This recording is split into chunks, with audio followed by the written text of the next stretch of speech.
Peanuts, A Charlie Brown Valentine by Charles M. Schulz. Read aloud by Mrs. Shapiro.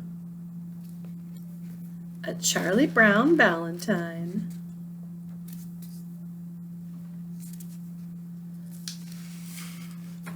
Valentine's Day was on its way. The whole Peanuts gang was dizzy with visions of lacy love notes, secret admirers, and chocolates. Even Marcy had valentines on her mind. She told her friend Peppermint Patty that she was planning to send one to Charlie Brown. "You can't do that! He'll think you like him," Peppermint Patty warned. "I do. I'm very fond of Charles," Marcy replied. Suddenly, Peppermint Patty realized she also liked Charlie Brown. But who did Charlie Brown like?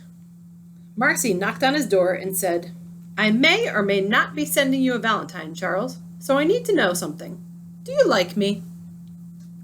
Charlie Brown was too surprised to answer. "Do I what?" Marcy fumed. "I walk all the way over here to ask you a question, and all you can say is, 'Do I what?' Forget it, Charles." Now Charlie Brown was even more confused. Forget what? Charlie Brown did get a love letter after all. With a secret smile on her face, Peppermint Patty watched him read it. "I know you like me, and in my own way, I like you too. But," Charlie Brown's heart beat faster as he read, could the girl of his dreams finally have noticed him? He turned to Peppermint Patty and said, "I think it's from the little red-haired girl. She knows I like her, and—" Peppermint Patty shouted, "That's not from the little red-haired girl, Chuck! That letter is from me! You like me, Chuck!" Again, Charlie Brown was surprised. "I do?" But Charlie Brown knew his heart belonged to the little red-haired girl. And this year he was determined to give her a valentine. Charlie Brown told his sister Sally his plan and showed her the valentine. Sally said, "She'll probably laugh in your face." Charlie Brown sighed. "At least I'd be near her."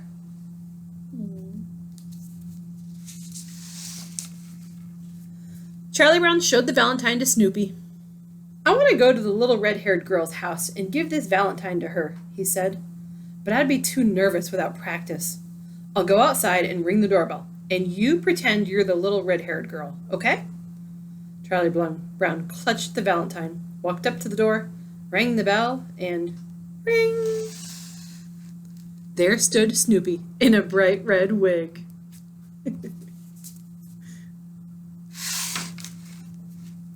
Since Snoopy was no help, Charlie Brown decided to rehearse on his own. On the way to the little red-haired girl's house, he practiced what he would say. "Here, little red-haired girl, I made this valentine especially for you." "Here, this valentine is for you, sweet little red-haired girl." He tried out different smiles and even a wink. He wondered if she really would laugh in his face like Sally said, or if she'd throw the valentine back at him, or...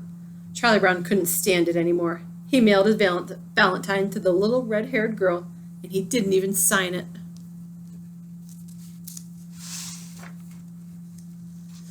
Next, Charlie Brown decided to buy the little red-haired girl some candy for Valentine's Day. He told the store clerk, "I'd like to buy a box of candy for a girl who doesn't know I exist."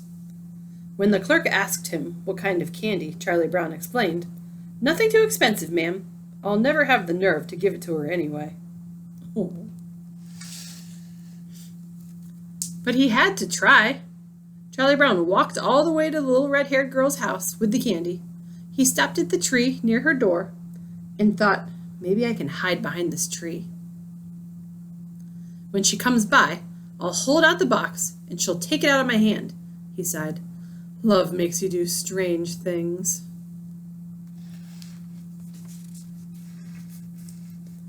Charlie Brown couldn't sleep. He kept thinking about the little red-haired girl. "Tomorrow, I'll come right out and tell her I love her," he decided. "Then I'll give her a big hug and—" Who was he kidding? He was Charlie Brown.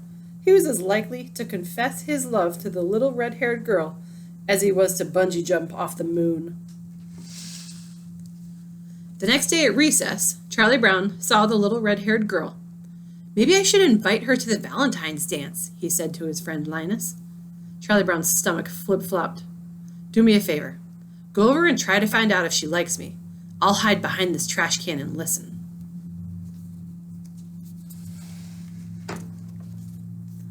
Charlie Brown listened as Linus described him to the little red-haired girl. "He sits across the room from you. No, by the window. Near the pencil sharpener. No, in the last row. Sort of a round face? Doesn't ring a bell, huh? No, brown, like in town." Charlie Brown sank to the ground with a broken heart. The little red-haired girl didn't even know who he was. Lucy thought Charlie Brown should simply introduce himself, but Charlie Brown explained, "I can't talk to the little red-haired girl. She has a pretty face, and pretty faces make me nervous." Lucy roared, "How come my face doesn't make you nervous, huh? I have a pretty face. How come you talk to me?"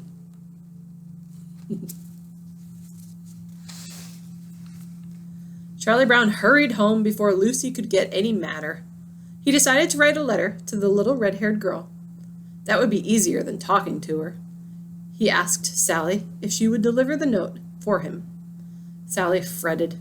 "If I get captured, do I have to swallow it?" Finally, Sally agreed to take the note to the little red-haired girl. Charlie Brown waited nervously behind a tree. "Should I wait for an answer?" Sally yelled back to her brother. Charlie Brown fainted from embarrassment.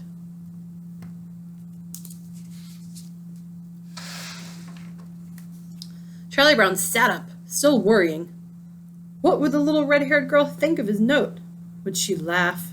Would she go to the dance with him? Could she possibly love him too? Sally handed Charlie Brown back his note. She said she couldn't read your smudgy writing. On the way home, Sally added, "And when I told her you're in the same class, she said she didn't remember you." Charlie Brown sighed. "I can't stand it." "Why don't you invite her to the Valentine's dance right now?" Linus asked at lunch the next day. Charlie Brown explained, "I can't talk to the little red-haired girl. She's something and I'm nothing. If I were something and she were nothing, I could talk to her. Or if she were something and I were something. Or if she were nothing and I were nothing." Linus interrupted. "You know, Charlie Brown, for a nothing, you're really something."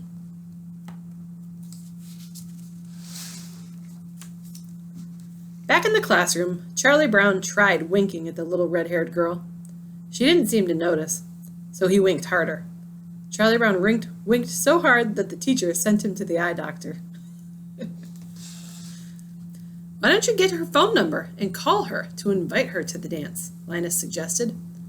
Charlie Brown's hands were shaking so hard, he dialed the wrong number. He called Marcy by mistake.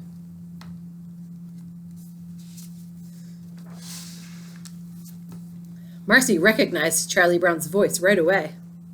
"I'll bet you dialed my number by mistake, didn't you, Charles?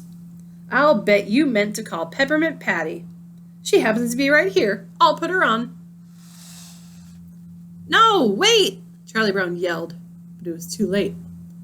"Hi, Chuck," Peppermint Patty said. "Finally got up the nerve to call me, eh? I bet you called to invite me to the Valentine's dance. Well, I accept." Charlie Brown didn't know what to do. He had tried to call the little red-haired girl, but somehow wound up having a date with Peppermint Patty. He had the Charlie Browniest luck in the world.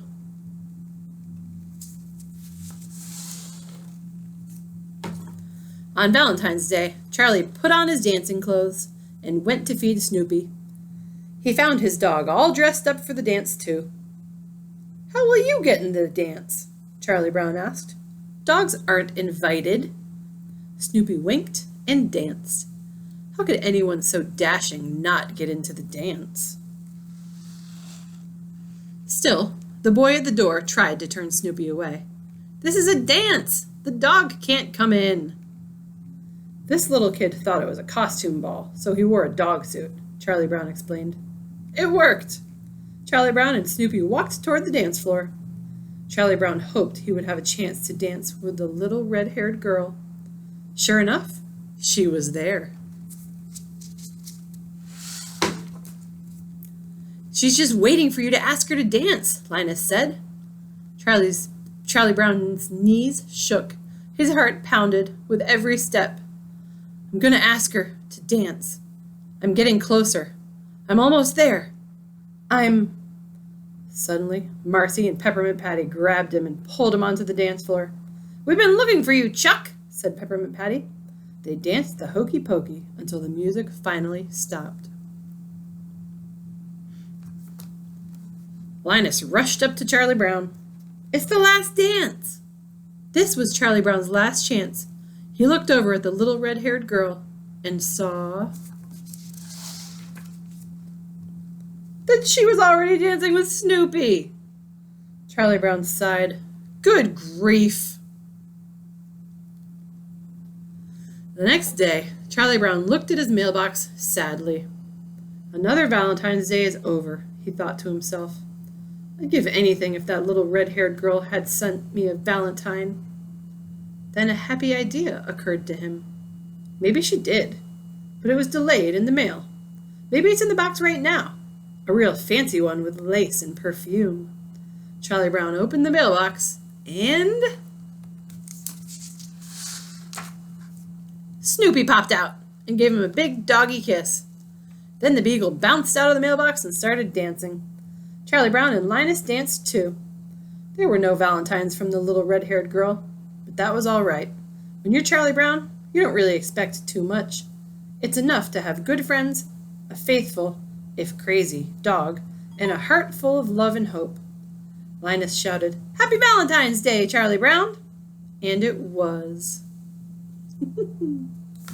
Happy Valentine's Day!